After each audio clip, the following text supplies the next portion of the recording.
ชื่อประสาน นี่น้ำสกุลวันก็นี่แต่เกินตึงวันก็เข้ารวมตัวกันเนี่ยทำเก นาย ษตร นายน้อยก็ ประสาทนะ ตีฮะ ยกมือถืออยู่ปุ่นเฮียไปยังโอเค ตีอันนั้นก็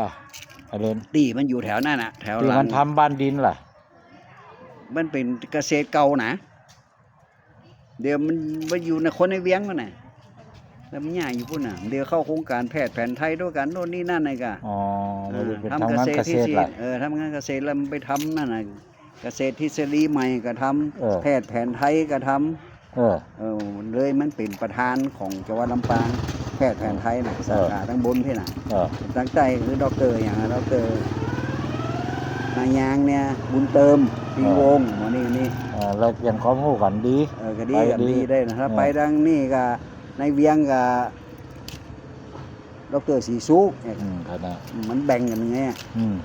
กลุ่มนี่มีหลายกลุ่มแพทย์แผนไทยอ่ะ ครับ แต่ว่าซื้อกับไปป้นทีมอย่างก็ราชมงคลก็ไปจัดกันนี่โน่นนี่นั่นอะไรกัน ม่วนได้แลกเปลี่ยนความรู้กันไป เน้นตัวเนี้ยเน้นของกินน่ะ เนี่ย ปัจจัยสี่แต่วันเขาหาเงินมาซื้อ อาหาร ครัว ปลอด หมด สาร เนี่ย พิษเนาะ แม่นกะ เนี่ยก็ น่ะทำกันเขาจวนเดียวเนี่ย ภูมิ กำลัง ปัญญาเสริมสร้างนะให้เป็นภูมิปัญญาเสริมสร้างอ่ะ ตะกี้อู้สุนทรว่าเน้นเศรษฐกิจพอเพียงนะ คำขวัญนะ แล้วยิ่งมาเน้นตัวนี้เหรอเน้นตัวอื่นมันพอเพียงต้องแต่ละคนต้องทำเลยนะ คำขวัญอำเภอมีเนาะ พอเพียงแล้วมัน แย่ แย่ มีเจ้าวานเนี่ยนะจะก่อ หมูเฮาทำเป็นตัวอย่างไง เออ